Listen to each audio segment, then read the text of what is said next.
Odobga chorlash yo'llari. Alhamdulillah. Ertaga ko'rishguncha Nur. Ko'rishguncha Rara. Allohga omonat. Sen ham Rara. Voy. Astag'firulloh. Ko'zoynagim qayerga ketdi? Hech narsa qilmadimi? Hech narsa qilmadi. Faqat ko'zoynagimni topolmayapman. Qayerga ketdi ekan? Ibrohim, ko'zingga qarab yursang-chi, yuguraman deb Nurga urilib ketding. Tavba qildim. Ko'zingga qarab yurmaysanmi? Ehtiyot bo'lgin-da. Oy, to'xta. Astag'firullah. Ana!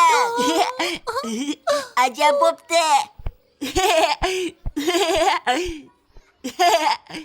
Nurning ko'zoynagi sindi. Hammasi shunday bo'ldi. Astag'firulloh. Ibrohim nohaq. Ustiga ustak Nurning ko'zoynagini ham sindiribdi. Shunday aka. Nur uchun xafa bo'lyapman. Endi ko'rishga juda qiynaladi. Oyi, ertaga men Ibrohim bilan ko'rishib, uni ogohlantirib qo'ymoqchiman. Mashalloh. Nusa singlisini himoya qilmoqchi bo'lyaptimi? Albatta, oyi. Rara aybsiz ekanligini bila turib, unga jahl qilibdi. Raraning niyati ajoyib. Yanada ehtiyotkor bo'lsin deb uni ogohlantirgan. Nusa ham dovyurak. Singlisini himoya qilmoqchi bo'lyapti. Unda ertaga Ibrohim bilan gaplashib qo'ysam bo'ladimi, oyi? Uni faqat ogohlantiraman. Kimdir unga nasihat qilsa, jahl qilish o'rniga o'sha odamga quloq solishi kerak. Shunday aka. Bo'ladi albatta qizim. Lekin kimgadir ozor yetkazmasdan nasihat qilishning ham o'ziga yarasha yo'l yo'riqlari bor. Nima? Yo'l yo'rig'i bormi? Bola. To'g'ri oyi. Janobi payg'ambarimiz ashoblarga maslahat berar ekan va nasihat qilar ekan, o'zini qanday tutgani bizga doim o'rnak bo'lmog'i darkor. Tanlagan yo'limiz yumshoq bo'lishi, aytayotgan gaplarimizni to'g'ri tanlashimiz kerak. Qarshimizdagi odamga baqirmasligimiz, ayniqsa odamlar yonida uni izza qilmay, aslo xijolatga qo'ymasligimiz kerak. Voy, agar unaqa desangiz, Ibrohim o'rtoqlari ichida uyalgani uchun menga shunaqa zarda qilibdi-da, oyijon. Ha, to'g'ri aytyapsiz, oyi. Berayotgan nasihatimiz to'g'ri bo'lsa-da, unga quloq solishga hamma ham rozi bo'lmasligi mumkin. Qarshimizdagi odam maslahatimizga quloq solish uchun aslo majburlamaymiz. Agar nasihatimizni qabul qilsa, alhamdulillah. Agar qabul qilmasa, bizning vazifamiz faqat to'g'ri bo'lgan narsani aytishdan iborat. Astag'firulloh. Unaqa bo'lsa o'zim xato qilibman-da. O'rtoqlarni yonida uni ozorlab nasihat qilmasligim kerak edi. Uni ogohlantiraman deb ovozimni balandlatgan bo'lishim mumkin. Ibrohim senga shunday muomala qilganiga hayron qolmayapman. Lekin men ham seni gaplaringni eshitib biroz ta'sirlandim. Qayoqqa ketyapsan?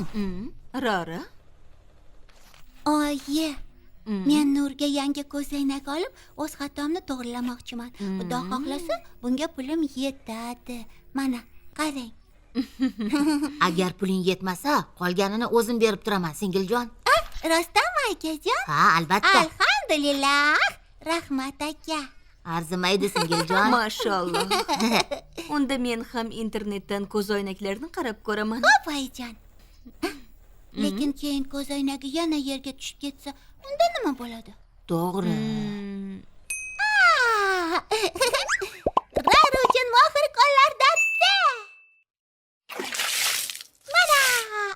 Mana.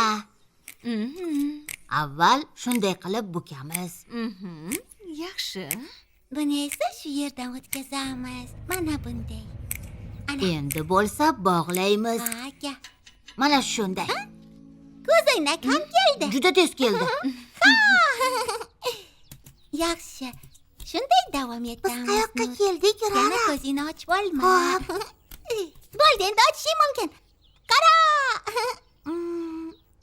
Rara, men ko'zoynaksiz ko'ra olmayman-ku. Ha, to'g'ri. Esimdan chiqibdi.